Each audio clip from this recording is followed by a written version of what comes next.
ஆதிபராசக்தி ஜெய். அபிராமி அம்மனுக்கு ஜெய்.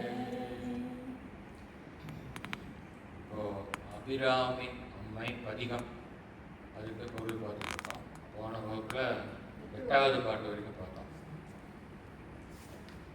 அதாவது நாட்டக்குறிச்சி பாடம். அதாவது இது ஒவ்வொரு ராத்திரியும் ஒரு விருத்தம் பாலோடு போய் ஒரு சாமி. இப்போ நம்ம வந்து பந்துவிராளி ராகத்தில் விருத்தம், இப்போ பந்துவிராளியில் விருத்தம் பார்க்க போகிறோம். அது வந்து பேஜ் நம்பர் 51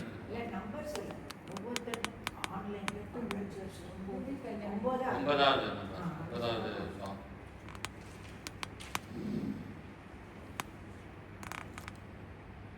அதாவது நம்ம பொதுவாக சொல்கிறது வந்து வாழ்க்கைனா இன்பம் துன்பம் ரெண்டும் கலந்தது.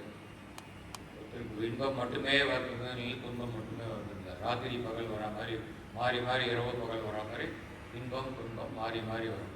அதுதான் அந்த காலத்தில் ஒரு தமிழ் சினிமாவில் ஒரு பாட்டு உண்டு. மாறி மாறி வரும் சகட வாழ்விலே மனமே மயங்காதே, நீ இனிமேல் கலங்காதே. இப்போ 1950 அந்த படம் பேரில் எனக்கு தெரியாது.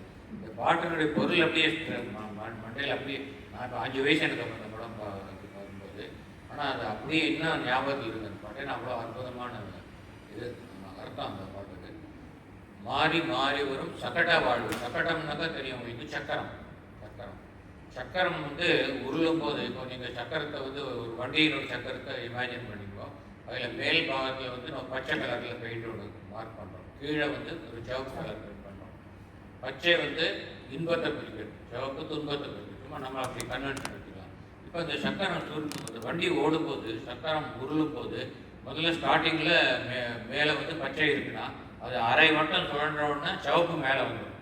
இல்லை அரை வட்டம் சுழன்ற சிவப்பு மேலே வரும். அப்படி மறுபடியும் வந்து பச்சை வரும். அப்படி மாறி மாறி வரோம்னா இன்பம் துன்பம் கலந்தே இருக்கணும் வாழ்க்கையில். எப்போவுமே அந்த மாதிரி தான் நம்மளுடைய வாழ்க்கை அமையாது. ஆனால் இந்த பாட்டில் பார்த்தீங்கன்னாக்கா என்ன சொல்கிறாங்க, ஒரு நாள் 2 நாள் அல்ல, நான் உலகத்து உதித்த இந்நாள் வரைக்கும் ஒழியாத கவலையால் தீராத இன்னல் கொண்டு உள்ளம் தளர்ந்து மிகவும், அது வரைக்கும் பார்க்கலாம்.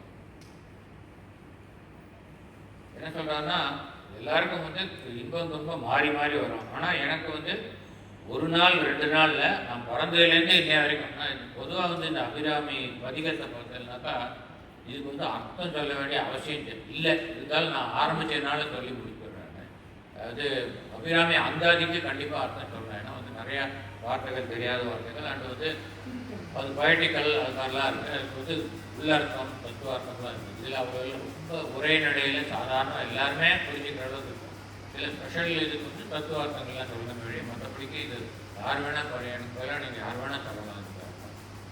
அப்படி தான் பார்க்கலாம். ஒரு நாள் படிக்கும்போதே உங்களுக்கு அர்த்தம் புரியும். ஒரு நாள் 2 நாள் அல்ல, நான் உலகத்து உதித்தேன்னு பிறந்த இந்நாள் வரைக்கும், பிறந்ததுலேருந்து இன்ன வரைக்கும் எல்லா நாளும் இன்று வரை பிரச்சனைகள் கவலைகள் தான். ஒழியாத கவலை என்னக்கா, தொடர்ந்து வரக்கூடிய கவலை, முடிவு இல்லாத கவலை, தீராத இன்னல். எப்போவும் எதுவுமே ஒரு இது தீர்வே இல்லையா அப்படின்னு கேட்குற மாதிரி இன்னல்னாக்கா துன்பங்கள். இந்த துன்பங்களை கொண்டு இப்படி, அதாவது ஒருத்தருக்கு வந்து துக்கம் வந்துட்டு அப்புறம் ஒரு சுகம் வந்ததுனாக்கா மறுபடியும் துக்கம் சுகம் வந்ததுன்னா, துக்கம் வரும்போது நினச்சிப்போம் சரி இது இந்த பாசிங் க்ளவுடு, அப்புறம் கொஞ்ச நாள் கல்வி நமக்கு சுகம் வரப்போகிறது, இந்த துக்கத்தை பற்றி ரொம்ப பொருட்படுத்த வேண்டாம் அனுப்புவோம். ஆனால் பிறந்ததுலேருந்து இன்னை வரைக்கும் வெறும் துக்கத்தை தான் அனுபவிச்சிருக்கோம். சுகமே இல்லைனாக்கா அவருக்கு கோப்பே கிடையாது. அதனால் சரி கொஞ்ச நாள் கழிஞ்சு நல்லது வரும்னு கூட நினைக்க முடியாது. அதனால் உள்ளாம தளர்ந்து போயிடும் அவருக்கு. அப்படியே வெறுத்துருவார், என்னடா இப்படி இருக்கு. அதுவும் ஒவ்வொருத்தரும் நினைச்சுப்பா எனக்கு மட்டும்தான் சுகம், துக்கம் எல்லாம் மீதி எல்லாருக்கும் சுகம் அப்படின்னு அது மாதிரி நினைக்கிறவளும் உண்டு. ஒழியாத கவலையால் தீராத இன்னல் கொண்டு உள்ளம் தளர்ந்து, ரொம்ப தளர்ந்து போயிடும். மனம் வந்து சோர்ந்து போயிடும். அதாவது ஒரு நம்பிக்கையே இழந்து போயிடுவாங்க. அந்த மாதிரி உள்ளம் தளர்ந்து, அது மிகவும் வந்து முன்னாடியே சேர்த்துக்கணும். மிகவும் உள்ளம் தளர்ந்து ரொம்ப மனம் வந்து வாடி போயிடும். ஏன்னா அதுக்கு வந்து தீர்வே இல்லையா அப்படிங்கிற ஒரு நிலை இருக்கும். அவளுடைய நிலை எப்படி இருக்குனாக்கா, அருநான், அது இயற்றிட்டான் இருக்குது, அற்றிட்டான். அருணான் அற்றிட்ட விற்போல் இருக்கும். அற்று போகிறதுனா என்ன, கிழிஞ்சப்படுது. அப்போ வந்து ஒரு ஒரு வில்லு இருக்குனாக்கா அந்த வில் வந்து நீங்கள் வந்து வளைச்சி நான் ஏற்றினா தான் அந்த ஷேப் வரும். இல்லைன்னா அது ஸ்ட்ரெயிட்டாக இருக்கும். அந்த வில் அந்த எந்த குச்சினாலே இல்லை மட்டவர் மெட்டீரியலில் பண்ணுறது ஸ்ட்ரெயிட்டாக இருக்கும். நான் சின்ன வயசில் நான் அந்த வில்லு அப்பெல்லாம் பண்ணி விளையாடிருக்கேன். எப்படின்னாக்கா ஒரு இது இருக்கு, தென்னை ஓலையை எடுத்தாக்கா அதுலேருந்து குச்சி வரும். அந்த குச்சியை வளைச்சி ஒரு பக்கம் ஒரு நூலை கட்டி இன்னொரு பக்கம் நூலை கட்டிட்டு இன்னொரு அந்த குச்சியை வந்து ஷார்ப் பண்ணி அதால் அடிக்கிறது. இந்த மாதிரிலாம் அதெல்லாம் பண்ணியிருக்கு சின்ன வயசில் திருவிளையாடலாம். ஸோ அது பாவம் ஒரு பொண்ணு மேலே பட்ட ரொம்ப வழியில் இருக்குது. அந்த மாதிரிலாம் இருக்குது. எதுக்கு சொல்ல வரேன்னா, அந்த ஒரு சைடில் வந்து அந்த நூலை கழட்டிட்டாக்கா அந்த குச்சி ஒரிஜினல் ஷேப் ஸ்ட்ரைட் ஆகிடும், கலர்ந்து போயிடும். அந்த இறுக்கம் அதனுடைய டென்ஷன் அந்த இறுக்கம் எப்படி வருதுன்னா அதனுடைய அந்த வளைச்சி, அதாவது இந்த நானுடைய லென்த்து வந்து வில்லுடைய லென்த்தை விட கம்மியாக இருக்கும். அப்போ தான் அது வளைச்சி கட்ட முடியும். புரியலையா உங்களுக்கு? வில்லு வந்து ஸ்ட்ரைட்டாக இருந்ததுனாக்கா அது வந்து இதனுடைய இது ஸ்ட்ரைட்டாக இருந்தது, அது ஸ்ட்ரைட்டாக இருந்ததுன்னா இதை விட அது ஜாஸ்தி இருக்கும். ஏன்னா வளையறதுக்கு உங்களுக்கு இடம் வேணும். ஸோ அதனால் நம்ம நான் வந்து அருந்து போயிடுத்துனாக்கா வில்லு வந்து அந்த வளைஞ்ச ஷேப்லேருந்து போய் கலர்ந்து போய் நேரான இதுக்கு வந்துடும். இப்போ ராமர் வந்து வேற வித்தியாசமான காரியம் பண்ணார். நானும் அறுக்காமல் வில்லையாக இருக்க தருவார் சிவதனுசர். அது இருக்கட்டும். இப்போ நம்ம இதுக்கு வருவோம். இதில் வந்து நான் அருந்து போன வில் எவ்வாறு தளர்ச்சி விடுமோ, தளர்ச்சி அடையுமோ, அதுபோல் என் மனம் தளர்ந்தது அப்படின்னு சொல்கிறாங்க. உள்ளம் தளர்ந்து, அதுக்கு எக்ஸாம்பிள் சொல்ல, நான் அற்றிட்ட விற்போல் இருக்கும், வில் போல் இருக்கும். இவ் அடிமை, உன்னுடைய அடிமையாகிய என் பால் என என் மீது கருணை கொண்டு, என்னிடம் கருணை கொண்டு, சில வருஷம் நான் கஷ்டப்பட்டாச்சு, இனிமையாக எனக்கு கருணை பண்ணுமா அப்படிங்கிற கருணை கொண்டு அஞ்சேல் என சொல்லி ஆதரிப்பவர்கள் உணையன்றி இல்லை உண்மையாக. எத்தனையோ பேர் வந்து நம்ம கஷ்டத்தில் இருக்கும்போது ஐயோ பாவம் அப்படி என்னாச்சு அப்படின்னு சொல்லி ரொம்ப லிப் சர்வீஸ் தான். இப்போ நம்ம ரிலேட்டிவ்ஸாக இருக்கட்டும், ஃப்ரெண்ட்ஸாக இருக்கட்டும், ஏதோ முடிஞ்ச வரைக்கும் இது பண்ணும், ஆறுதல் சொல்வாளை வழி அவளால் தீர்க்க முடியாது. இது எந்த அளவுக்கு அவள் வந்து நம்மளோட கூட வருவா. அந்த துக்க காலத்தில் சந்தோஷமாக இருக்கும்போது எல்லாரும் கூட வருவா, துக்கமாக இருக்கும்போது யாரும் கூட வர மாட்டோம். ஏதோ சொல்லுவா, ஆறுதல் வார்த்தை சொல்லிட்டு போயிடுவான். ஆனால் அம்பாளால் தான் அந்த துக்கத்தை தீர்க்க முடியும். அதனால் உன்னையன்றி யாரும் இல்லைங்கிறார். என்ன சொல்கிறான்னா, அஞ்சேல் என சொல்லி ஆதரிப்பது. அஞ்சேல்ங்கிற வார்த்தையை நம்ம வந்து அபிராமி அந்த இதில் பல இடங்களில் பார்த்துருவோம். புறம்பை எடுத்து குடிபுக்க ஆவி கூற்று கீட்ட வரம்பை எடுத்து மருகும் போது வளைக்கை அமைத்து அரம்பை அடுத்த அருவியர் கூட வந்து அஞ்சல் என்பார் நரம்பை அடுத்து இசை வடிவாய் நின்ற நாயகியே என்று பாட்டு வருது. அஞ்சல் அப்படின்னு அங்கே சொல்கிறாங்க. அதே மாதிரி இழைக்கும் வினை வழியே அடும் காலன் எனை நடுங்க அழைக்கும் பொழுது அஞ்சல் என்பாய் அப்படின்னு இன்னொரு பாட்டிலையும் பார்க்கணும். அஞ்சல் அப்படின்னு அம்பாள் சொன்னால் நமக்கு மனசில் வந்து ஒரு திருப்தி, ஒரு தைரியம், கான்ஃபிடென்ட் வரும். அஞ்சேல் என சொல்லி ஆதரிப்பவர்கள் உண்மை அன்று இல்லை உண்மையானது சத்தியமான வார்த்தை. நான் வந்து ஒன்று வெறும் புகழணுங்கிறதுக்கான சொல்லலை, இதுதான் உண்மையானது அப்படிங்கிறார். உண்மையாக அப்படின்னு சொல்கிறார். இது உனக்கு என்ன பெரிய காரியம், என்னோட துக்கத்தை தீக்கிறதுங்கிறது சொல்கிறார். இரு நாளினை பொழுதும் வேண்டாத நிமிடத்தில் அகில கோணத்தையும் இயற்றி அருளும் திறங்கொண்ட நீ ஏழையேன் இன்னல் தீர்த்து அருளல் அரிதோ. அரிதோன்னா கஷ்டமான காரியமா உனக்கு அப்படிங்கிறார். என்னன்னாக்கா ஒரு நிமிஷத்தில் நீ வந்து இந்த அகில கோணத்தையும் இந்த அந்த சராதரங்கள் எல்லாத்தையும் இந்த யூனிவர்ஸ் முழுவதையும் படைக்கக்கூடிய திறன் உனக்கு இருக்குது. அப்படிப்பட்ட உனக்கு இந்த என்னுடைய ஏழையான என்னுடைய கஷ்டத்தை தீர்க்கிறது ஒரு பெரிய காரியமா? நான் ஒரு சின்ன கொசு, இந்த அண்ட சராசரங்களுக்கு முன்னாடி நான் ஒன்றுமே இல்லை, ஜஸ்ட்டு. ஸோ என்னுடைய கஷ்டத்தை தீர்க்கிறது உனக்கு ஒரு ப்ராப்ளமே கிடையாது. நீ மனசு வைக்கணும்னா அதுதான் முக்கியம். அப்புறம் இந்த இதை பற்றி திருக்கடவுர் பற்றி வரு நாவலூரர் முதல்வர். நாவலூரர்ங்கிறது சுந்தரமூர்த்தி நாயனாருக்கு பேர். அது அவர் வந்து நாவலூரை சேர்ந்தவர். அதனால் வரு நாவலூரர் முதல்வர் சுந்தரமூர்த்தி ஆதி அனைத்து அடியவர்களும் பரவம்னா துதிக்கும், வந்து துதிக்கும் இனிய புகழ் வளர். இனிமையான புகழ்மிக்க திருக்கடவுர். புகழ்ங்கிறது வந்து திருக்கடவுருக்கும் சேர்த்துக்கலாம். திருக்கடவுர் புகழ் இருக்குது, இல்லைன்னா திருக்கடவுரில் வாழ் அபிராமி அவளுக்கும் புகழ், 2 இடத்துலையும் திருக்கடவுர் இனிய புகழ் வளர் திருக்கடவுர் வாழ் வாமி. அதுக்கு அர்த்தம் பார்த்துருக்கோம். இடது பக்கம் வாம பாகத்தை உடையவள், சிவபெருமானின் வாம பாகத்துக்கு தூய்மையானவள். சுபநேமி ஆக்ஞா சக்கரத்தில் உரைவோள், அதாவது சுதர்சன சக்கரத்தை கையில் ஏந்தியவள். புகழ்நாமி புகழ்மிக்க பல நாமங்களை கொண்டவள். சிவசுவாமி மகிழ்வாமி சிவபெருமான் மகிழக்கூடிய விதத்தில் அவரது இடது பாகத்தை கொண்டவளே. அபிராமி மனதை மிகவும் ரமிக்க செய்பவளே. உமையம்மையே. அடுத்த பாட்டு. அதாவது இந்த பாட்டில் பார்த்தோம், எனக்கு துக்கமே நான் வாழ்க்கையில் இது வரைக்கும் பிறந்ததுலேருந்து இன்ன வரைக்கும் சொன்னார். அடுத்த பாட்டு வந்து டோட்டலி டிஃப்ரெண்ட் மூடில் பாடுறார். இவ்வளவு சுகத்தை கொடுக்குறியாமா அப்படிங்கிறார். வாடாமல் உயிரெனும் பயிர் தழைத்து ஓங்கி வர, அதாவது பயிர்கள் மரம் செடி கொடிகள்லாம் வந்து வாடி போகாமல் இருக்கணும்னா அதுக்கு தண்ணி வேணும். நம்ம வீட்டில் பால்கனியில் வச்சு தொட்டியில் வச்சு வளர்க்குற செடிக்கு நம்ம தண்ணி விடுவோம். இயற்கையில் வளர மரம் செடி கொடிக்கெல்லாம் யார் தண்ணி விடுவான்? அம்பாள் மழை ரோகத்தில் தண்ணி விடுறான். காடுகள் இருக்குது, கார்டனர் விடுறான். காடுகளில் போய் யார் தண்ணி விடுவான்? அந்த மழை பெய்யறதுனால அந்த பயிர்கள் தழைத்து வளருது. எப்படி சொல்றது? பயிர் தழைத்து ஓங்கி வர, ஓங்கி வரனாக்கா உயரமாக வருது, மிக உயரமாக வளரும் பயிர். இது வந்து நம்ம சனாதன தர்மத்தோடைய விசேஷம் என்னன்னா, மற்ற சமயங்கள்லாம் வந்து அவாவா சுகப்படணும்னு சொல்லி சொல்லுவாள். ஆனால் நம்ம சனாதன தர்மத்தில் தான் லோகா சமஸ்தா சுகினோ பவந்தோ, எல்லாரும் சுகமாக இருக்கணும் அப்படின்னு சொல்லி சொல்லுவோம். சர்வே ஜனா சுகினோ பவந்தோ அப்படின்னு நம்ம சனாதனத்தை அதனுடைய உயர்த்துது. இது மட்டும் இல்லை, ஜனங்கள் சுகமாக இருக்கணும்னு மட்டும் இல்லை, எல்லா ஜீவராசிகளும் சுகமாக இருக்கணும்னு வேத மந்திரம் சொல்றது.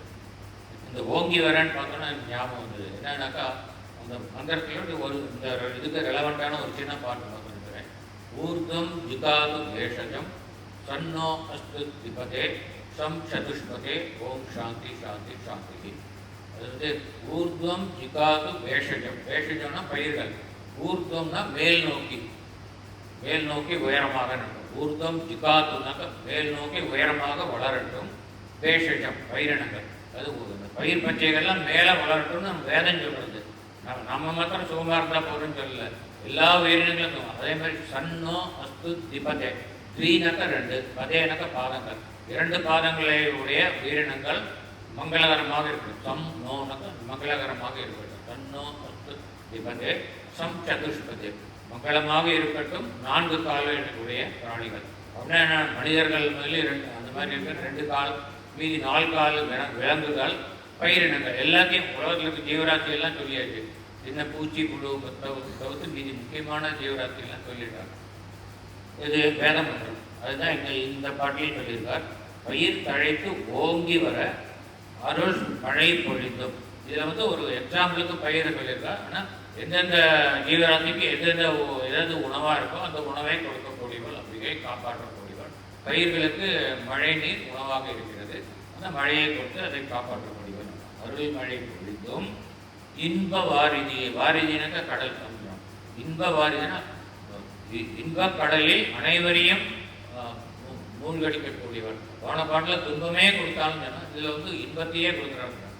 இன்ப வாரிதியில் என்ன சொல்கிறாருன்னா, போன பாட்டில் அவர் வந்து அவர் அம்பாள்கிட்ட கேட்குற, அம்மா இந்த 14 லோகத்தையும் படைச்சி காக்கக்கூடியவனுக்கு போய் என்ன மாதிரி ஒரு சின்னவனுடைய துக்கத்தை போக்குறது கஷ்டமான கேட்ட அடுத்த க்ஷணமே அம்பாள் வந்து அனுகிரகம் பண்ணிட்டான். கஷ்டமெல்லாம் போகட்டும், உனக்கு மட்டும் இல்லை எல்லாருடைய கஷ்டமும் நிவர்த்தி ஆகிட்டுன்னு சொல்லிட்டார். அதனால் அடுத்த பாட்டிலே வந்துருக்கு இன்ப வாரிதின்னு சொல்கிறார். இன்பத்தை கொடுக்கக்கூடிய ஒன்று. இன்ப வாரிதியிலே என்னது அது அந்த இதனால் பண்ணால் இது அன்பேனும். நான் போன பாட்டில் வந்து நான் வந்து துக்கத்தை பற்றி முறையிட்டேன், உடனே உங்களுடைய அன்புனால நீ எனக்கு கருணை பண்ணிட்டேன், பண்ணி என்னை வந்து இன்பத்தில் மூழ்கடித்தா, இன்ப கடலில் மூழ்கடித்தா. உனது அன்பெனும் சிறகால் வருந்தாமலே அனைத்து. அந்த அன்புக்கு உதாரணம் சொன்னால், ஒரு பட்சி, ஒரு பறவை வந்து முட்டை போட்டு குஞ்சு பொறிஞ்ச உடனே அந்த குஞ்சுக்கு வந்து வெயில் மழையெல்லாம் தாங்கிக்கிற சக்தி கிடையாது. அப்போ அந்த வெயிலோ மழையோ இருக்கும்போது அந்த குஞ்சை காப்பாற்றுறதுக்காக தன்னோட சிறகாக விரித்து அதுக்கு அடியில் குஞ்சை வச்சுட்டு அது கொஞ்சம் ஷேடு கொடுக்கும் அந்த பறவை. இது ஆக்சுவலாக ஒரு இயற்கையில் நிகழக்கூடியது. அதை பார்த்துட்டு அவர் சொல்கிறார், எப்படி வந்து ஒரு பறவை தன்னுடைய குஞ்சை வந்து அதுக்கு நோகாமல், அதுவும் சிறகு வந்து அது மேல் படக்கூடாது, பட்டால் அதுக்கு வலிக்கும். அதுதான் அன்பெனும் சிறகாம் வருந்தாமலே அழைத்து, அதுக்கு வருத்தம் இல்லாதபடி அதை வந்து நீ காப்பாற்றக்கூடிய அந்த பறவை மாதிரி இந்த சிறு குஞ்சுகளாகிய எங்களை, உன்னுடைய அடியவர்களை எங்களுடைய துக்கத்திலிருந்து விடுவித்து நீ எங்களை அரவணைத்துக் கொள்கிறாய். எப்படி ஒரு பறவை தனது குஞ்சுகளை அரவணைத்துக் கொள்ளுமோ அது மாதிரி நீ எங்களுக்கு எந்த வருத்தமும் ஏற்படாதபடி அரவணைத்துக் கொள்கிறாய் அப்படிங்கிற பிறகால் வருந்தாமலே அனைத்து. அதான் ஒரு பாட்டில் பார்த்தோம், வருந்தா வகை என் மனத்தாமரையில் வந்து புகுந்து இருந்தால் பழைய இருப்பிடமாக ஒரு அபிராமி என்றால் பார்த்தோம். ஞாபகம் அதே தான் இது வருந்தா வகை. நான் மன சங்கடப்படாமல் இருக்கக்கூடிய என் மனத்தில் வந்து இருக்குதுங்கிற வருந்தாமலே அனைத்து போடாமல் வளர் சிற்றரம்பு முதல் குஞ்சர கூட்டம் முதலான ஜீவ கோடிகள் தமக்கு புசிக்கும் புசிப்பினை குறையாமலே கொடுத்தோம். என்ன சொல்றார்? சிற்றெரும்பு, அதாவது உயிரினங்கள்ல ஒரு சின்ன உயிரினத்தை எடுத்து பெரிய உயிரினத்தை எடுத்து இது ரெண்டையும் சொல்லியாச்சு. இது ரெண்டுக்கும் இடைப்பட்டது எல்லாமே உயிரினங்களும் அதில் அடங்கிடும். ஏன்னா வந்து இப்போ இதில் கேள்வி கேட்கலாம், பாக்டீரியா வைரஸ்லாம் வந்து இன்னும் சின்னதாச்சு கண்ணு. இதில் வந்து கண்ணுக்கு தெரியறது மட்டும்தான் சொல்கிறோம். இப்போ அதெல்லாம் விட்டுட்டு கண்ணுக்கு தெரிகிற ஜீவராசிகளை சின்னது வந்து அந்த கருப்பு நிறத்தில் இருக்கக்கூடிய எறும்பு, அது இந்த கட்டெரும்புன்னு உண்டு, அது பெருசு, அது சின்னது இல்லை, பூச்சி மாதிரி இருக்கும். அது தவிர ஒரு சிகப்பெரும்புன்னு இருக்கும், அதுவும் கொஞ்சம் பெருசு. அதை விட சின்னது வந்து பிள்ளையார் எறும்புன்னு நம்ம சொல்லுவோம். அந்த கருப்பு எறும்பு அதுதான் உள்ள ஜீவராசிலேயே சின்னது கண்ணுது. அது பாருங்க எப்படி அது ஆண்டவரோட படைப்பில் சின்ன ஜீவராசி கருப்பு, பெரிய ஜீவராசி யானையும் கருப்பு. இப்போ டைனோசார் கிடையாது, ஏன்னா டைனோசார் தான் பெரிய உயிரினம் சொல்லலாம். இப்போ இருக்கிற உயிரினத்தில் எறும்பு, கருப்பு எறும்பும் கருப்பு நிற யானையும், அது ரெண்டுமே பிள்ளையாரோட சம்மந்தப்படுது. இதான் பிள்ளையார் எறும்புங்கிறோம். அது பிள்ளையார் வந்து யானையினுடைய முகத்தையே வச்சுட்டு இருக்கார்.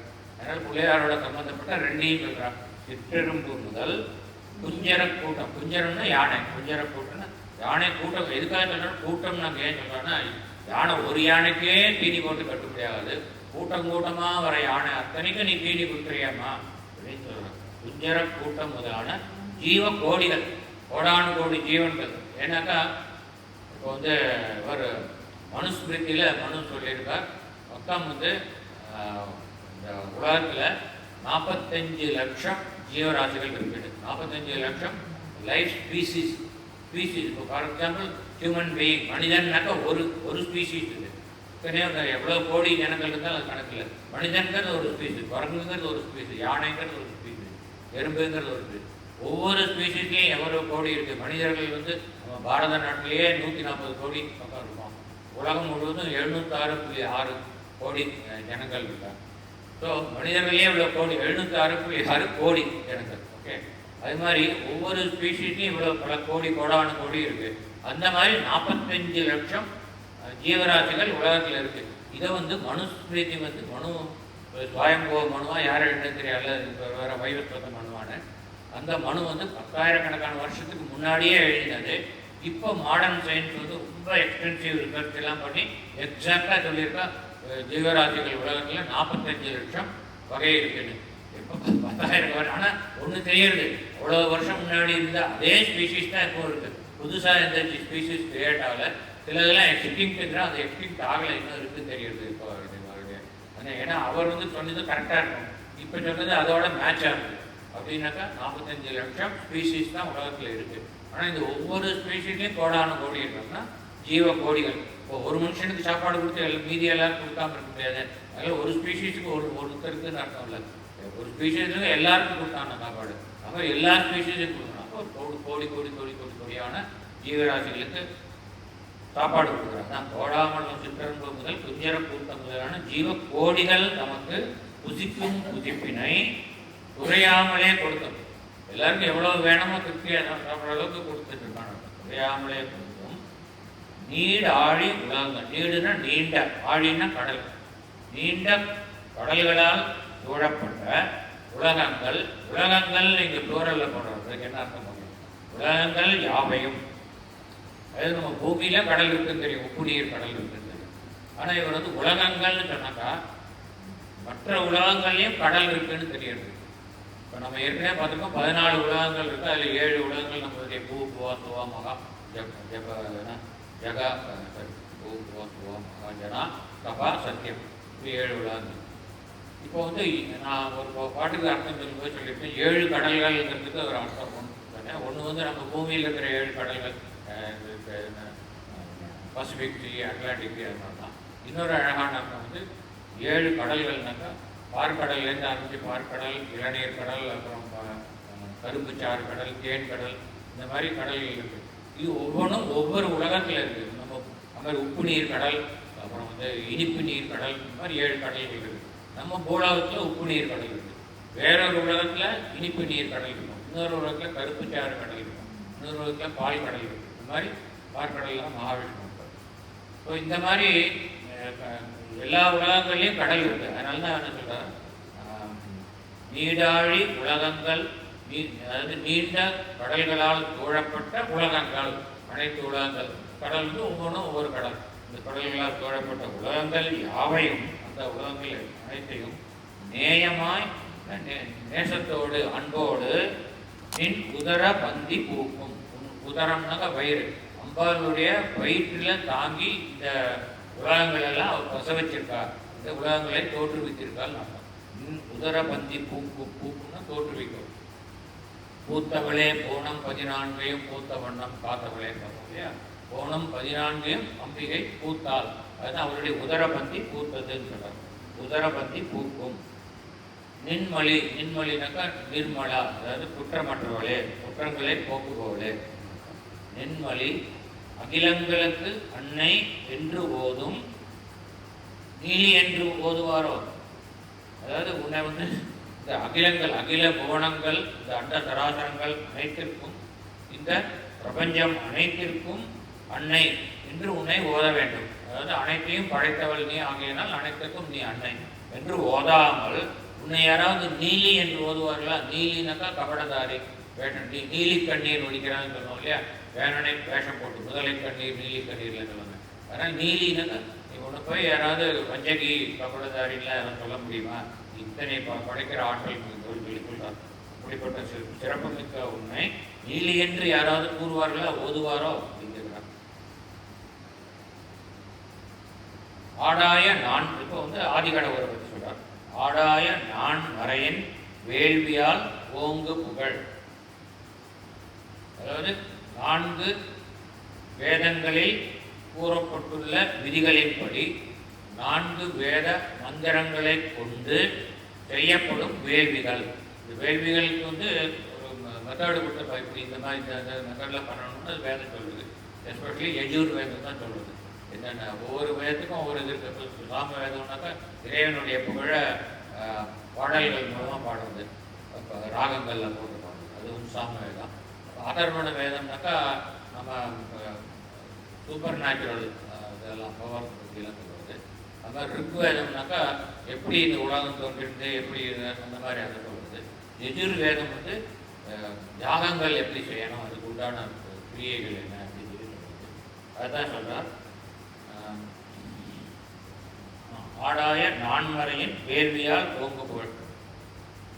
அதாவது இந்த திருக்கடையூரில் அந்த காலத்தில் தினசரி பல வேள்விகள் நடந்திருக்கு அப்படின்னு இதில் தெரியுது. இப்போ மாதிரி இல்லை. இப்போனாக்கா அதுக்கு ஒரு பர்மிஷன் வாங்கணும். வேள்வி பண்ணால் அறம் இல்லாத நிறைய துறையிலேருந்து பர்மிஷன்லாம் வாங்கணும். அப்போ அந்த துறையெல்லாம் கிடையாது. அப்போ வந்து இந்த கோவிலெலாம் வந்து ராஜாக்களால் பரிமாறிக்கிறது. அப்போ அது வந்து ராஜாக்கள் வந்து சொத்துக்கள்லாம் பெரும்பகுதியே கோவில்களுக்கு கொடுத்தவர்கள். இப்போ மாதிரி கோவிலேருந்து எடுத்துக்கிறவாங்க. ஸோ அதனால் வந்து அவர்கள் வந்து வேதங்களுக்கும் வேத பாராயணத்துக்கும் வேள்விகளுக்கும் தேவையான நிதியுதவி செய்து அவற்றை நல்லபடியாக நடக்கும்படி அவர்கள் அதற்கு ஊக்குவித்தார்கள். அதனால் வந்து இந்த வேத பாராயணத்தோடு கூடின வேத நெறிப்படி செய்யப்பட்ட வேள்விகள் தினந்தோறும் பலமுறை நடந்தது இந்த திருக்கடவுள். அதுதான் சொல்றார். நான்மறையின் வேள்வியால் ஓங்கு புகழ், அதனால் புகழ்பெற்ற திருக்கடவுள் ஆதி கடவுரின் வாழ்வே. அதன் உயிர் நாடியாக இருப்பவளே. அமுதீசர் ஒரு பாகத்தில் அமுதீசர் ஒரு பாகம் அகலாத சுகபாணி, அதாவது சிவபெருமானின் ஒரு பாகத்தில் இடது பாகத்தில் என்றென்றும் குடியிருப்பவளே. அந்த இடது பாகத்தை விட்டு அகலாதவளே. சுகபாணிக்கு அர்த்தம் ஏற்பட பார்த்தோம். சுகர் என்னும் கிளியை கையில் ஏந்தியவளே. அல்லது உனது திருக்கரங்களால் உனது அடியவர்களுக்கு என்றும் சுகத்தை வழங்குபவளே என்ற அர்த்தம். அருள் வாமி, இது இந்த வாமினாக்கா சக்கரம்னு பார்த்தோம். ஆக்ஞா சக்கரத்தில் இருந்து நமக்கு அருள் புரிபவளே. இல்லைன்னா சுதர்சன சக்கரத்தை கையில் ஏந்தி அனைவருக்கும் அருள் புரிபவளே. சுதர்சன சக்கரம் சம்ஹாரத்துக்கும் அதுதான், அருள் புரியறதுக்கும் அதுதான். சுதர்சன வேண்டிய சுதர்சன ஹோமம் பண்ணால் அருள் புரியக்கூடிய அதுதான் அருள் வாமி. ஏன்னா சில பேர் கேட்கலாம், இந்த வாமி சுதர்சன சக்கரம்னா சம்ஹாரம் தானே, எல்லாரையும் கழுத்து அறுத்து கொண்டு. ஆனால் அது தீயவர்களுக்கு தான் அது அந்த சுதர்சன சக்கரம் அந்த குணத்தை கொண்டிருக்கும். தன்னுடைய அடியவர்களுக்கு நல்லவர்களுக்கு அந்த அருள் புரியக்கூடிய அருள் வாமி.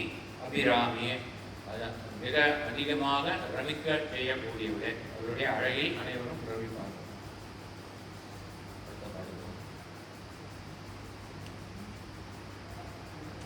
திரும்ப பாருங்க, முதல் பாட்டில் துன்பங்களை பற்றி பார்த்தோம். ரெண்டாவது பாட்டில் இன்பங்கள். எப்பவுமே என்னை துன்பத்தில் அழைக்கினே சொன்னார். ரெண்டாவது பாட்டில் என்னை எப்பவுமே என்னை இன்ப கடலில் மூடியிருக்கேன். மூணாவது பாட்டில் அடுத்தது எண்ணிக்கை இல்லாத துன்பங்கள் மேன்மேல். இப்போ மாறி மாறி வருது தான், மாறி மாறி வரும் சகட வாழ்விலேங்கிறது இந்த இதில் அவர் ப்ரூவ் பண்ணுறார். திரும்ப இன்பமும் துன்பமும் மாறி மாறி வருங்கிறது ஒவ்வொரு பாட்டிலையும் அவர் எடுத்துக்கோள் காட்டுறார். இப்போ எண்ணிக்கை இல்லாத துன்பங்கள் மேன்மேல் ஏறிட்டு ஒருக்க உண்டோ. கணக்கற்ற துன்பங்கள் மேலே மேலே மேலே வந்துட்டு இருக்கு. ஏறிட்டுன்னா பெருகிட்டு வந்துட்டு இருக்கேங்கிற. ஏறிட்டு ஒருக்கனாக்கா தண்டிக்கன்னு அர்த்தம். அதான் திருக்குறளோட ஒருத்தாருக்கு ஒரு நாள் இன்பம், ஒருத்தாருக்கு ஒன்றும் துணையும் புகழ் அப்படின்னு சொல்லி. தண்டித்தவருக்கு அன்னைக்கு ஒரு நாள் தான் சந்தோஷம். ஆனால் தனக்கு எதிரியாக இருக்கக்கூடிய தனக்கு கெடுதல் பண்ணாலும் அவன் செய்த கெட்ட காரியத்தை மன்னித்தவர்கள் பொறுத்தார்கள். அவர்களுக்கு ஒன்றும் புகழ், அழிகிற வரைக்கும் அவளுக்கு புகழ் இருக்கும். அது மாதிரி ஒருக்கனாக்கா எது சொல்ல ஒருக்கனை தண்டிக்க, அது துன்பொருக்கான்னு அர்த்தம். அது எண்ணிக்கை இல்லாத துன்பங்கள் மேன்மேல் ஏறிட்டு என்னை தண்டிக்க, என்னை துன்புறுத்து. ஏன் தண்டிக்கன்னு சொல்றாங்கன்னா, நமக்கு ஏன் துன்பம் வருது? துன்பத்துக்கு காரணம் என்னன்னாக்கா முன்வினை பயன். முந்தின ஜென்மத்தில் நாம் செய்த தீவினைகளின் பயனாக இந்த ஜென்மத்தில் நாம் துன்பங்களை அனுபவிக்கிறோம். அது நம்ம பண்டமண்டல எப்பவுமே தெரிஞ்சு வச்சுக்க வேண்டியது. அதனால ஒருக்க அப்படின்னு சொன்னாக்கா, இந்த துன்பங்கள் வந்ததுக்கு காரணம் எனக்கு கிடைத்த தண்டனை. நான் முன் ஜென்மத்தில் செய்த தீவினைகளுக்கான தண்டனையை நான் இப்பொழுது அனுபவிக்கிறேன் அப்படிங்கிற மனப்பாங்கோடு நம்ம துன்பம் வரும்போது நம்ம மனதில் நினைச்சிட்டோம்னாக்கா அந்த துன்பத்தை நம்ம பொருட்படுத்த மாட்டோம். ஏன்னாக்கா என்னுடைய பாவம் கழிகிறது, இன்னும் வரட்டும் துன்பம், இன்னும் வரட்டும் துன்பம்னு அதை நம்ம வரவேற்போம்.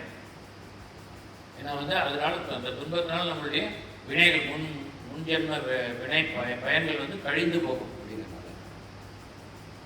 ஏறிட்டு ஒருக்க அந்தோ பரிதாபம்னு சொல்றோம் இல்லையா, அந்த மாதிரி. அதாவது ஒன்று இவர் தனக்குத்தானே தன்னை பற்றி எழுதினதாக எடுத்துட்டாக்கா தனக்குத்தானே ஒரு கழிவிறக்கம் கொண்டு ஒரு பரிதாபப்பட்டுக்கிறார். இன்னொன்று உலகத்தில் இருக்கிற ஜனங்கள்லாம் படுற துன்பத்தை பார்த்து இவங்கெல்லாம் போன ஜென்மத்தில் இப்போ எவ்வளோ தீவினை பண்ணதுனால தான் இப்போ இவ்வளோ கட்டப்படுறா, ஐயோ பாவம் அப்படின்னு சொல்லி அவளுக்கு பரிதாபப்படுறதா எடுத்துக்கலாம்.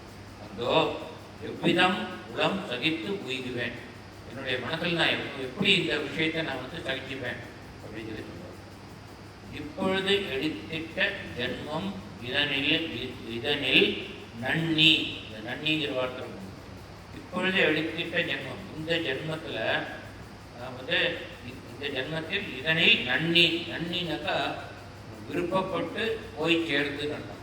ஏற்கனவே நம்ம பார்த்தோம், இதில் புறப்பை எடுத்து குடிபுக்க ஆவி, அதாவது இந்த கர்ப்பப்பையை தானே போய் தேடிக்கிறது.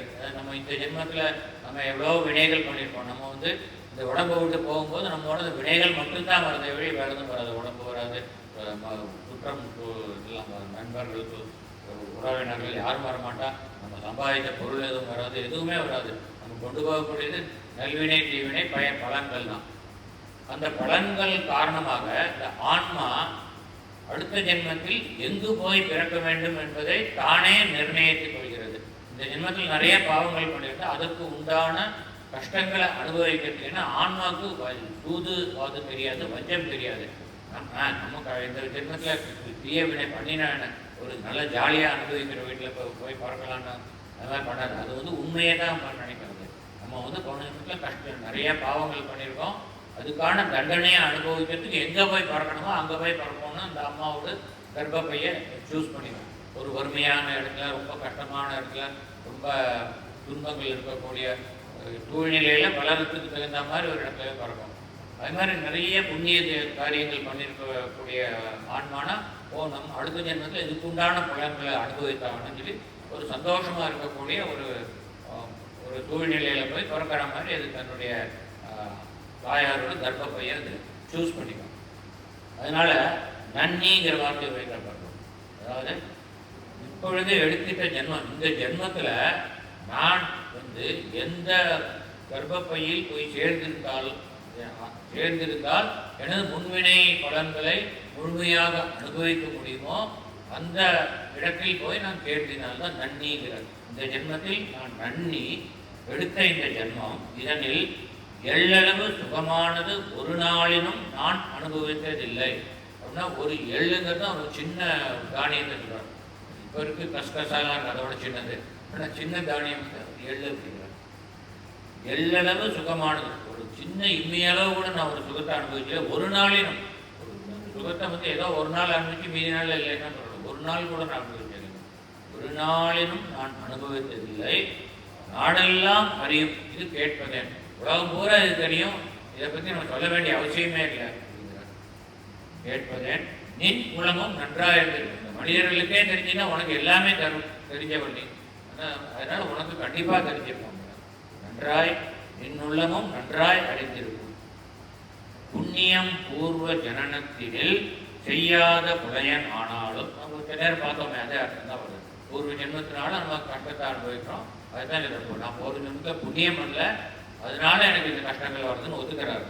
புண்ணியம் பூர்வ ஜனனத்தில் செய்யாத புலையன் ஆனாலும், புலையன்னா இழிபிறவியை கொண்டவனானாலும், நினது இப்போதான் அந்த இது வருது, வீட்டோ பவர் யூஎன்ல எத்தனையோ நாடுகள் மெம்பர்ஸாக இருக்கா, எல்லாமே சேர்ந்து ஒரு தீர்மானம் பண்ணாலும் ஏதோ ஒரு நாடு, யூஎஸ், அப்புறம் சைனா, இந்த மாதிரி ரஷ்யா, இந்த மாதிரி சில நாடுகளுக்கு வீட்டோ பவர் இருக்குது.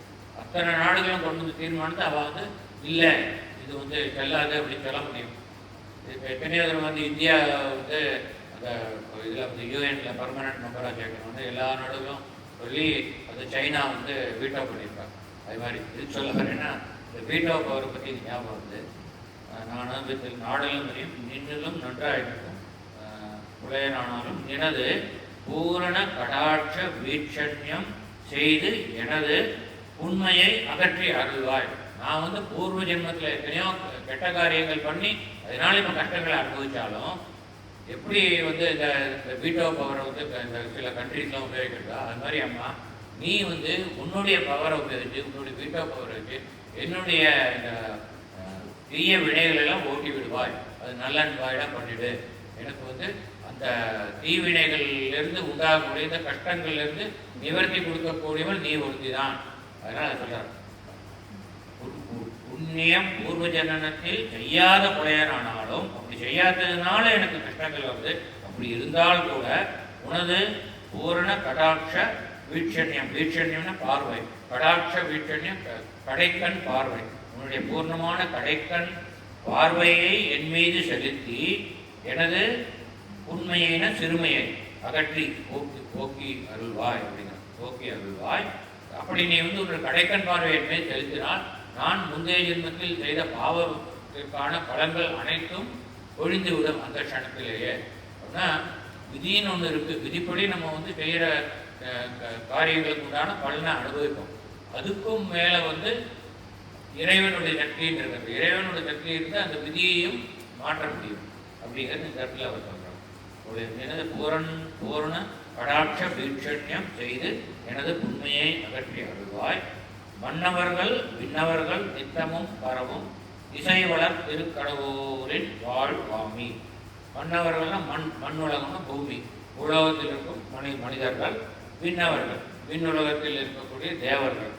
மனிதர்கள் தேவர்கள் அனைவரும் தினந்தோறும் எந்த தெய்வத்தை புகழ்கிறார்களோ, எந்த தெய்வத்தை துதிக்கிறார்களோ அந்த தெய்வமாகிய அபிராமி இருக்கக்கூடிய திருக்கடவுர், திருக்கடவுரில் வாழக்கூடிய அல்ல திருக்கடவுரிற்கு வாழ்வாதாரமாக இருக்கக்கூடிய சுவாமி சிவபெருமானின் வாமபாகத்தை உடையவளே, சுகநேமி புகழ்நாமி சிவசுவாமி மகிழ்வாமி அபிராமி உமையே.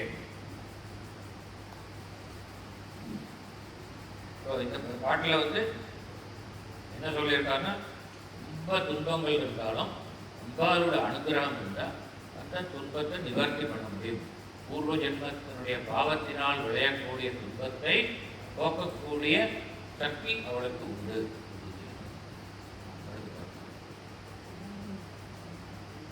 பல் குஞ்சரம் தொட்டு எறும்பு கடையானதொரு பல் உயிர்க்கும் கல்லிடைப்பட்ட தேரைக்கும் அன்று உற்பத்திடு கருப்பை ஒரு ஜீவனுக்கும் மல்கும் சராசர பொருளுக்கும் இமையாத வானவர் குடாத்தினுக்கும் மற்றும் ஒரு மூவர்க்கும் யாவர்க்கும் அவரவர் மனச்சலிப்பில்லாமலே நல்கும் தொழிற்பெருமை உண்டாயிருக்கும். அது ஏற்கனவே இந்த ஒரு பாட்டில் பார்த்தோம். அனைவருக்கும் சிற்றெரும்பு முதல் குஞ்சிர கூட்டம் முதலான ஜீவகோடிகள் நமக்கு பூச்சிக்கும் பூச்சிப்பணி குறையாமல் இருக்கும். அந்த அதே அர்த்தம் இந்த பாட்டிலையும் வருது. பல் குஞ்சரம், குஞ்சரம்னா யானை, பல் குஞ்சரம்னா பல யானைகள் அப்படின்னு அர்த்தம். பல்னா பல யானை. இன்னொன்று பல்னாக்கா சிறந்த தந்தங்களை உடைய யானை. பல் யானையுடைய பல் கிருஷ்ணனுடைய தந்தம். அதனால் பல் குஞ்சரம் பெற்று நல்ல தந்தத்தை உடைய யானை, யானையிலிருந்து இல்லைன்னா பல யானை தான் பெற்ற மீனிங். பல யானை பல் பல யானைகளுக்கு உணவு கொடுக்கணும், நிறையா உணவு கொடுக்கணும். பல் குஞ்சரம் பெற்றது, அதில் குஞ்சர கூட்டம்னு சொல்லணும். குஞ்சர கூட்டம் இந்த பாட்டில் பார்த்தோம் இல்லையா, சிற்றெரும்பு முதல் குஞ்சர கூட்டம் முதலான. அதே அர்த்தத்தில் பல் குஞ்சரம்னா பல யானைகளிலிருந்து எறும்பு கடையானது. அதே அர்த்தம் தான். பெரிய உயிரினத்திலிருந்து சிறிய உயிரினம் வரைக்கும் எறும்பு கடையானது பல் உயிர்க்கும் பல உயிர்களுக்கும், உலகத்தில் உள்ள கோடான கோடி உயிர்களுக்கும். அதில் இதில் என்ன சொல்கிறோம், கல் இடைப்பட்ட தேரை, ஒரு பாறைக்குள்ள தேரைன்னு ஒரு உயிரினம். அந்த பாறைக்குள்ளே பெனிட்ரேட் பண்ணி எப்படி உணவு போகும் அது கடவுளுக்கு தான் தெரியும். ஆனால் அந்த தேரை உயிரோடு இருக்குது. அந்த பாறைக்குள்ளே எப்படி அது உணவு போகிறது, அதுக்கு வேண்டிய உணவு மழை நீர் உணவாக போகும். அதுக்கு என்ன உணவுன்னு நமக்கு தெரியாது. ஏதோ ஒரு உணவு தான் இது ஜீவிச்சிருக்கு. உணவு இல்லாமல் எந்த ஜீவராசியுமே ஜீவிக்க முடியாது. தேரை ஜீவிச்சிருக்கு. கல் இடைப்பட்ட தேரைக்கும் அன்று உற்பவித்திடு கருப்பை ஒரு ஜீவனுக்கும். அதாவது இப்போ மனிதர்களே எடுத்தினாக்கா, ஒரு பெண்ணுடைய கர்ப்பப்பையில் அப்போ தான் ஃபெர்டிலைஸ் ஆகிருக்கு எங்கு, அது கன்செப்ஷன் வந்தது. இந்த கன்செப்ஷன் ஆன நேரத்தில் இருந்து அப்போ இந்த ஷேப்பெல்லாம் வந்துருக்காது. ஒரு ஒரு ஒரு 10 நாள் 15 நாள் கேட்டால் அது ஒரு பிட்ட மாதிரி ஒரு ஷேப் எடுத்து அந்த உயிர். அது எப்படின்னா அதுக்கு அந்த கன்செப்ஷன் ஆனோடனே அதுக்கு உயிர் வந்துடும். அப்போலேருந்து அதுக்கு உணவு வேணும். உயிர் வந்தவுடைய உயிர் கிடந்து அது ஒரு சின்ன பாக்டீரியா மாதிரி கண்ணுக்கு தெரியாது. இருந்தாலும் அந்த பாக்டீரியாவுக்கு உயிர் வேண்டியிருக்கேன், அதில் உணவு வேண்டியிருக்கேன். அந்த மாதிரி அதுக்கு உணவு வேணும். அதில் அன்று உற்பவத்திலும் அந்த கருப்பையூர் ஜீவன், அந்த ஜீவனுக்கும் அம்பாள் உணவு கொடுக்குறான். அன்று உற்பவத்திடு கருப்பையூர் ஜீவனுக்கும் மல்கும் சராசர பொருளுக்கும். சரம்னாக்கா அசையிறது, அச்சரம்னா அசையாது. அசையக்கூடிய அசையாத ஜீவராசிகள் அடிக்கும். அசையக்கூடியதுன்னா நம்மெல்லாம் மனிதர்கள், விலங்குகள், பறவைகள், புழுக்கள், பூச்சிகள், இதெல்லாமே அசையக்கூடிய ஜீவராசிகள். அசையாதது தாவரங்கள், மரங்கள், செடிகள், கொடிகள் அசையாது. அது காற்று அசைகிறது வேற சமாச்சாரம். காற்று அது தள்ளுறது சக்தியினாலும் பார்க்குறது வழியே தானாக அது அசைகிறது. இன்னைக்கு மரம் இங்கே இருக்கிற நாளைக்கு பார்த்தா அங்கே போயிட்டு தான் போகிறோம்னு பார்க்க முடியாது. அது இருக்கிற இடத்துல தான் அசையாத செய்யறது. வேற அச்சர பொருள்னா இந்த அசையாத ஜீவராசிக்கும் உணவு வேண்டும். ஏற்கனவே பார்த்தோம், இந்த மழை வந்து இந்த ஜீவராசிகளுக்கு, அந்த அசையாத ஜீவராசிகளுக்கு உணவாக அமைகிறது. தர அசர அச்சர பொருளுக்கும் இமையாத வானவர் குழாத்திற்கும். வானவர்னா தேவர்கள். தேவர்கள் வந்து இமைக்க மாட்டார்கள், கண் இமைக்காது. அந்த இமையாத வானவர், அதை பற்றி நான் சொல்லியிருக்கேன். நான் இந்த மாதிரி நலதமயந்தி சொல்லியிருக்கேன் பாட்டில், வேண்டாம். அதாவது இமைக்க மாட்டாங்க. இந்த இமைக்காத வச்சுன்னா அவன் தமயந்தி கண்டுபிடிப்பா இவன் தான் நலன். இல்லை, இமைக்கிறத வச்சு நலன் மாத்திரம் இமைப்பான், தேவர்கள் வந்து இமைக்க மாட்டாங்க. இமையாத வானவர் குழாத்திற்கும் மற்றும் ஒரு மூவர்க்கும். மூவர்னா பிரம்மா, விஷ்ணு, சிவன். இந்த மூவருக்கும் யாவர்க்கும் மற்ற அனைவருக்கும் அவரவர் மன சலிப்பில்லாமல், அவர் யாருமே வந்து மனசில் வந்து சலித்து போக, ஐயோ எனக்கு சாப்பாடு கிடைக்கலையே, எனக்கு வேண்டியது எதுவுமே கிடைக்கலையேன்னு வந்து மனசு சலிக்க மாட்டாருன்னு அர்த்தம். இன்னொரு அழகான அர்த்தம்னா அவரவர்களுக்கு வேண்டியதை மனம் சலிக்காமல் கொடுக்கக்கூடியவள் அம்பிகை. அவளுக்கு சலிப்பு வரலாமே, என்னடா எத்தனை வருஷமாக கொடுத்துட்ருக்கான், ஆதியில் இந்த கோணத்தை தோற்றுவிச்ச நாள்லேருந்து இன்னை வரைக்கும் இன்னும் கோடானு கோடி வருஷத்துக்கு வரக்கு இந்த கோடானு கோடி ஜீவராசிகளுக்கும் அனைத்தையும் கொடுத்துட்டுருக்காவா. அப்போ அவளுக்கு போர் அடிக்காத. நமக்கு வந்து ஒரு காரியத்தை வந்து ஒரு 10 நாள் பண்ணால் போர் அடிக்கிட்டு அது வேறு காரியம் எதாவது பண்ணுறது போர் அடிக்கணும். அவள் வந்து அதே காரியத்தை கோடானு கோடி பில்லியன் பேர் தான் பண்ணிட்டு இருக்காங்க. இந்த ஆதியில் இந்த கோணம் தோன்றினதுலேருந்து இந்த கோணம் அழிகிற வரைக்கும் பண்ணிட்டு இருப்பாங்க. அழிஞ்சதுக்கப்புறம் மறுபடியும் ஒருக்கா தோன்றும், மறுபடியும் ஒருக்கா அழியும், மறுபடியும் தோன்றும். அத்தனை காலத்துக்கும் அவன் வந்து இந்த தோற்றுவிக்கிறது அழிக்கிறதும் அவன் தான். அப்புறம் அந்த தோன்றினிலேருந்து அழிகிற வரைக்கும் இங்கே உள்ள ஜீவராசிகள் அனைத்துக்கும் தேவையானதெல்லாம் கொடுக்குறான். அதை வந்து சலிப்பில்லாமல் கொடுக்குறான். அதுதான் முக்கியமானது. அதான் வந்து மனம் சலிக்கிறதில்லை. எத்தனை நாள் தான் நான் கொடுப்பேன்னு நினைக்கிறதே இல்லை. கொடுத்தீங்கன்னா கருணைன்னு இருக்கவள், அதனால் சலிப்பில்லாமல் கொடுக்குறது. சலிப்பில்லாமலே நல்கும்னா கொடுக்கும், வழங்கும்னு அர்த்தம். சலிப்பில்லாமலே கல்கும் தொழிற்பெருமை, அது அவள் தொழிலாக கொண்டு செய்கிறாள். தொழிற்பெருமை உண்டாயிருந்தும், உனக்கு இப்படிப்பட்ட அற்புதமான பெருமை இருந்த போதும் மிது நவநிதி உனக்கு இருந்தும். நவநிதினா 9 விதமான நிதி. அதில் நம்ம சங்கநிதி, பதுமநிதின்னு 2 நிதியை பற்றி நம்ம அபிராமி அந்தாதி மீனி காலத்தில் பார்த்துருக்கோம். மீதி 9 நிதி இருக்கு. நம்ம ஹனுமான் சாலிசா தெரிஞ்ச வழி தெரியும். अष्टसिद्धि नवनिधि के दाता असुवर दीन जानकी माता. அஷ்டசித்தியும் நவநிதியும் கொடுக்கக்கூடியவர் ஆஞ்சநேய பெருமான். அந்த ஆஞ்சநேயர் வந்து இந்த அஷ்டசித்தியும் நவநிதியும் நமக்கு பக்தர்களுக்கு கொடுப்பதற்கான சக்தியை அவருக்கு வழங்கினவள் சீதாதேவி. அசுவர் அவருக்கு இந்த வரத்தை கொடுத்தது வந்து ஜானகி மாதா. அதுதான் நவநிதிங்கிறது. இந்த நவநிதி என்னன்னு பார்க்கலாம். சும்மா உங்களுக்கு கோவில் மகாலட்சுமி சன்னிதானத்துக்கு வெளியில் வந்து 2 துவாரம் பாலிக்கா, துவாரபாலர்னு விஷ்ணுவோட சன்னிதானத்துக்கு முன்னாடி துவாரபாலர், அது ஜெய விஜய துவாரபாலர். துவாரபாலிகா வந்து சங்கநிதி, பதுமநிதி. நம்ம ஏற்கனவே பார்த்துருக்கோம்.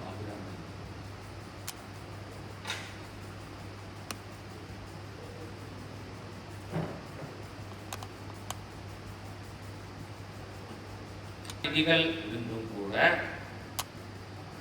நான் ஒருவன், எனக்கு ஒருத்தனுக்கு வந்து வறுமையை போக்குறது உனக்கு பெரிய காரியமா, இவ்வளவு நவநிதி பொழுது ஒருவன் இந்த வறுமையினால் வாடுவது உனக்கு இழுக்கல்லவான். நான் ஒருவன் வறுமையில் சிறியனானால் அவன் நகைப்பு உனக்கே அல்லவா. நகைப்புனாக்கா உலகம் வந்து உன்னைதான் பழிக்கும். இவர் வந்து அபிராமி அம்மனுடைய அற்புதமான ஒரு அடியவர் பக்தர். இவருக்கு வந்து இவ்வளவு வறுமையினால அவர் வாடலாமா? அம்பாளுக்கு நவநிதி இருந்து அவ்வளோ பணத்தை வச்சுட்டு கொடுக்க மாட்டேங்கிறாள். இப்போ வந்து ஒரு பெரிய பணக்கார அப்பா, அவனுடைய பசங்கள் வந்து ரொம்ப வறுமையில் வாடுறாங்க. எக்ஸாம்பிள், ஏன்னா அவர் வந்து யாரும் எதுவுமே கொடுக்கறதில்ல. அப்போ வந்து உலகம் என்ன சொன்னால் அப்பா தான் இருக்கு. ஏன்னா இத்தனை பணத்தை வச்சுட்டு கஞ்சப்பா பிரபு குழந்தைகள்லாம் இவ்வளோ கஷ்டப்படுறா, அவளுக்கு எதுவுமே கொடுக்க மாட்டேங்குதுன்னு சொல்லுவாங்க. இந்த மாதிரி அனைவருக்கும் தாய் நீ. உன்னுடைய மகன்கள் நாங்கள் வறுமையினால் வாடினால் உலகம் உன்னையல்லவா தூற்றும். இவ்வளோ நவநிதிகள் இருந்தும் நீ உன்னுடைய அடியவர்களுக்கு எதுவும் உதவி செய்யவில்லை என்று இதில் அவர் அம்பாள் பால் அப்படி சொல்லி பிளாக்மெயில் பண்ணி எனக்கு வந்து நல்லது கொடுக்குறார். நான் ஒருவன் வறுமையில் சிறியனானால் நகைப்பு உனக்கே அல்லவா அப்படின்னு சொல்லி இப்போ வந்து மறுபடியும் ஆதி கடவுள் சொல்லு. இது வந்து நீங்கள் இது மாற்றிக்கணும். துர்பர் அப்படிங்கிறது வந்து தும்பர்னு மாற்றிக்கணும்.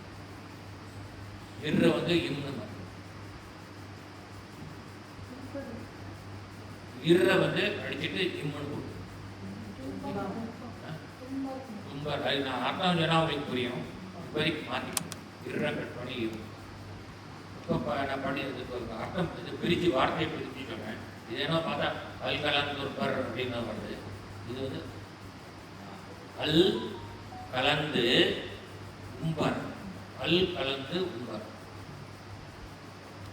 உங்களுக்கு கீழே புரியும். அல் கலந்து உம்பர்.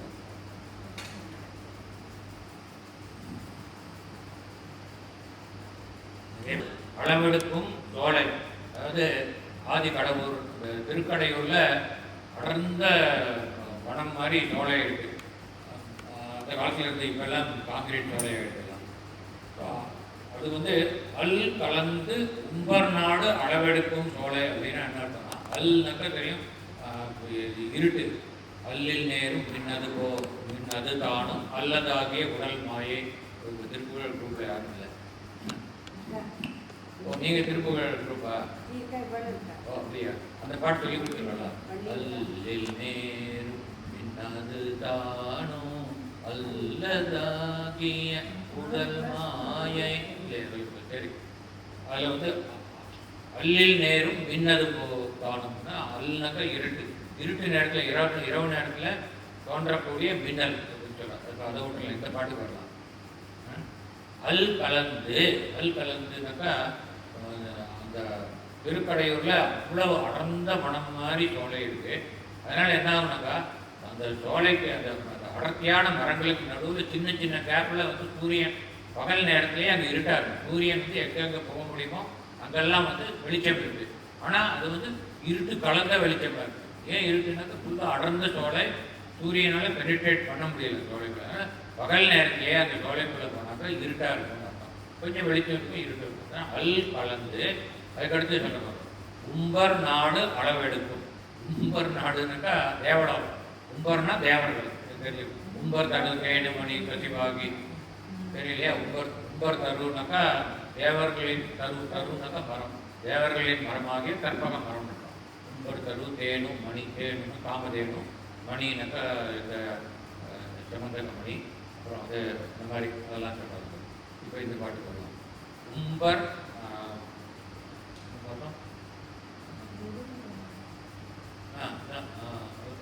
உம்பர் நாடு அளவெடுக்கும் சோலை. உம்பர் நாடுங்கிறது வந்து தேவலோகம். உம்பரில் வசிக்கக்கூடிய நாடு வந்து தேவலோகம். உம்பர் நாடு அளவெடுக்கும் சோலை அப்படின்னா பூமியில் வளர்கிற அந்த மரம் வந்து ரொம்ப உயரமாக போகுது. இது கொஞ்சம் மிகைப்படுத்தி சொல்கிறது. புலவர்கள் தான் மிகைப்படுத்தி சொல்கிறோம். பூமியிலேருந்து அவ்வளோ உயரம் வளர்ந்துருக்கு சொல்கிறேன். இன்னும் முட்டாங்க இந்த மரம் வந்து நேராக தேவலோகம் வரைக்கும் போயிட்டு போட்டுருக்கு. பூமியிலேருந்து தேவலோகத்துக்கு எவ்வளவு தூரம் அப்படிங்கிறது வந்து இந்த மரத்தை அளந்தாக்க தெரிஞ்சிடும். அந்த அளவுக்கு உயரமான மரம்னு சொல்கிறோம். இப்போ வந்து அடர்த்தியாகவும் இருக்குது, மிக உயரமாகவும் இருக்குது இந்த மரங்கள். அப்படிப்பட்ட மரங்கள் நிறைந்த சோலையை உடைய திருக்கடவுர் அப்படின்னு சொல்லி சொல்கிறாங்க. ஆதி கடவுர் அல் கலந்து உம்பர் நாடு அளவெடுக்கும் சோலை கொண்ட ஆதி கடவுரின் வாழ்வே.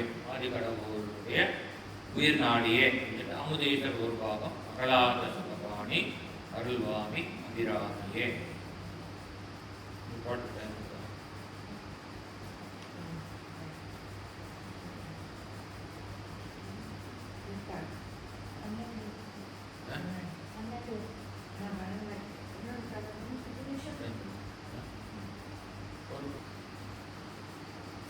தெரிந்தோ அல்லது தெரியாமலோ இவ்வடிமை செய்திட்ட பிழை இருந்தால் உன்னுடைய அடிமையாகிய நான் என் மனதிற்கு தெரிந்தோ அல்லது தெரியாமல், நம்ம எத்தனையோ பாவங்கள் தெரிஞ்சும் பண்ணுறோம், தெரியாமலும் பண்ணுறோம். அது பாவமும் தெரியாமலே பண்ணிடுவோம். இப்போ நம்ம நடந்துட்டு இருக்கும்போது ஏதோ எறும்பு காலுக்கு அடியில் இருந்துச்சுன்னா நம்ம கொலை பண்ணுறோம். கொலைங்கிறது மகாபாவம். ஆனால் நம்ம தெரியாமல் பண்ணுறோம். தெரிஞ்சே ஒருத்தன் கொலை பண்ணுறது அது இன்னும் அதை விட பாவம்.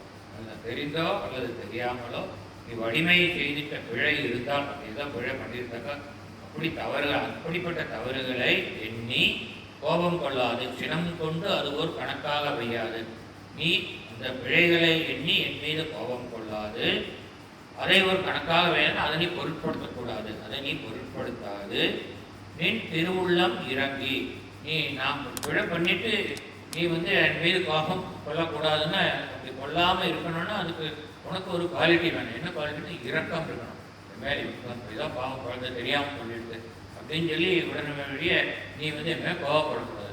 அப்படி நீ கோவப்படாமல் இருக்கணும்னா அதுக்கு உனக்கு இரக்கம் என்னும் குணம் இருக்க வேண்டும்.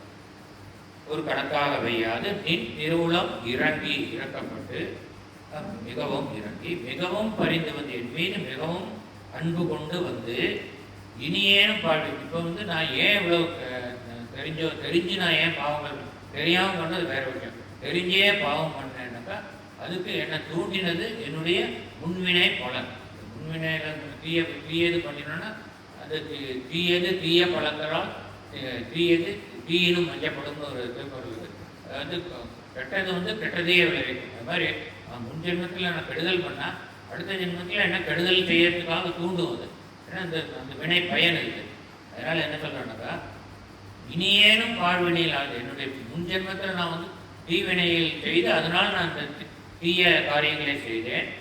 ஆனால் இனியாவது நீ உன்னுடைய கருணை காரணமாக என்னுடைய மனது அந்த தீய வழியில் செல்லாமல் தடுத்து ஆட்கொள்ள வேண்டும் தரார். இனியேனும் வாழ்வினையில் ஆழ்ந்து இன்னல் படாது நல் வரம் அளிக்கும். அப்படி நான் கெட்ட காரியங்களை செய்யாமல் தவிர்த்து நல்வழியில் சென்று அதன் மூலமாக நன்மைகள் அடையும்படியாக எனக்கு நல்ல வரம் கொள்ள வேண்டும். நல்வரம் அளித்தும் பாதுகாத்து என்னை பாதுகாத்து அருள் செய்ய வேண்டும் என்று ஆக முடியுது.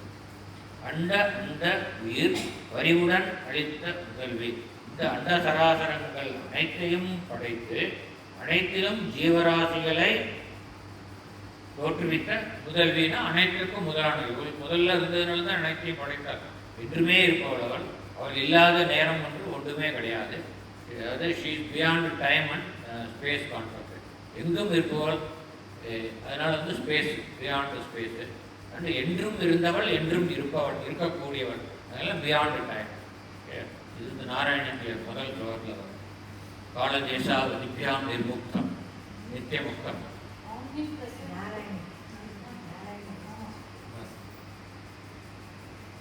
இறங்கி மிகவும் பரிந்து இனியேனும் வாழ்வினையில் ஆழ்ந்து இன்னல் படாது நல்வரம் அளித்தும் பாதுகாத்து அருள் செய்ய வேண்டும்.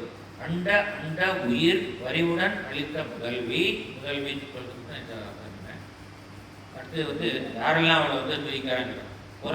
புரந்தரன்னா இந்திரன். போதுனாக்கா மலருடைய இதழ்களுக்கு போதுன்னு பேரு.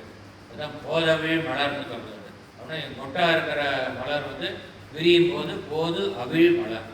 போதுனாக்கா இந்த இதழ் அவிழக்கூடிய மலர், அதாவது புது மலர், புத்தம் புதிய மலர், அது மொட்டு விரிந்த மலர். அதனால் போதன் அப்படின்னாக்கா இந்த தாமரை மலர் பற்றி தாமரை மலர் குறிக்கப்படுறது. தாமரை மலரின் இதழ்களில் அமர்ந்திருக்கக்கூடிய பிரம்மன். இந்திரன் பார்த்தோம். புரந்தரன்னா இந்திரன். போதன்னாக்கா போதில் அமர்ந்திருக்கக்கூடிய, அதாவது தாமரை மலரின் இதழ்களில் அமர்ந்திருக்கக்கூடிய பிரம்மன். அது மாதவன். மாதவன்னாக்கா விஷ்ணு, மகாவிஷ்ணு.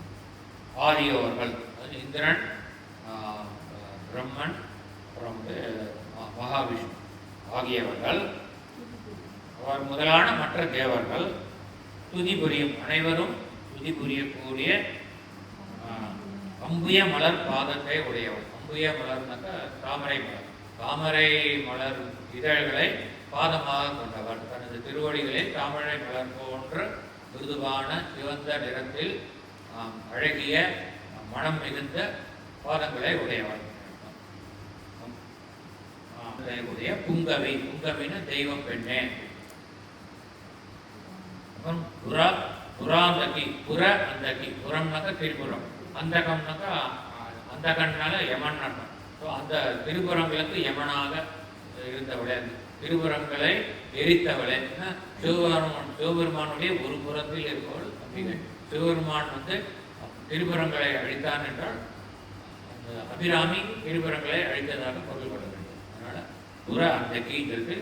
அடுத்தது வந்து புறந்தவின்னு இருக்கு, புறந்தரின்னு மாற்றிக்கணும். நிறையா பேசணும்.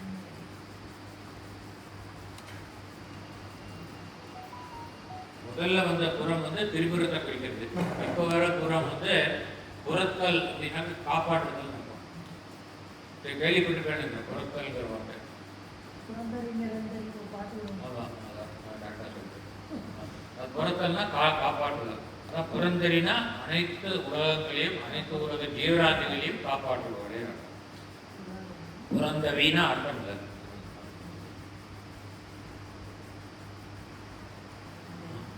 புரந்தரி புராதனி. புராதனி ஏற்கனவே பார்த்துருக்கோம். அனைத்துக்கும் முற்பட்டவர் புராதனின்னா காலம் தோன்றுவதற்கு முன்பே இருப்பவர் புராதனி. புராணி புராணின்னு அர்த்தம், அதே அர்த்தம் தான். அதாவது ரெண்டு விதமான அர்த்தம் எடுத்துக்கலாம். புராணினா புராணமானவள்னா ரொம்ப தொற்று தொட்டு இருப்பாங்க. இன்னொன்று வந்து அனைத்து புராணங்களிலும் வீட்டிருப்போம்னா எந்த தேவர்களுக்கு புராணம் எழுதமா? விஷ்ணு புராணம் இருக்கு, சிவபுராணம் இருக்கு, அப்புறம் கந்த புராணம் இருக்கு. எல்லா தெய்வங்களுக்கும் ஆதி காரணமானவள் அம்பிகைன்னு பார்த்தோம், அபிராமி கையிலே பார்த்தோம். அதனால எந்த தெய்வத்துக்கான புராணமாக இருந்தாலும் அந்த புராணத்துக்கு உடைய தலைவி நீதான் அப்படின்னு. புராணி திருபுவனேஸ்வரி, 3 உலகங்களுக்கும் தலைவி. மருந்தினும் நயந்த சொற் பைங்கிலி வராகி. மருந்துனா இந்த இடத்துல அமிர்தம் இருக்கணும். அமிர்தம் தான் வந்து மரணம்ங்கிற நோயிலிருந்து நிவாரணம் கொடுக்கக்கூடிய மருந்து. அதனால மருந்தினும் நயந்தனா அமிர்தத்தை விட இனிமையான மொழியை பேசக்கூடிய சொற் பைங்கிலி, பேசக்கூடிய பச்சை கிளியே அப்படின்னு. அப்புறம் வராகி, வராக முகத்தை உடையது. அப்புறம் எழில் வளர் திருக்கடவுரை வாழ். இந்த அழகுடைய திருக்கடவுர் என்னும் சேத்திரத்தில் வாழக்கூடிய, அந்த சேத்திரத்தை வாழ வைக்கக்கூடிய சுவாமி சிவபெருமானின் இடமரம் இருக்கக்கூடிய சுபநேமி. இதுக்கெல்லாம் அர்த்தம் தெரியும். புகழ்நாமி சிவசுவாமி மகிழ் சுவாமி அபிராமி உமையே. ஆதிபராசக்திக்கு அன்னை அபிராமி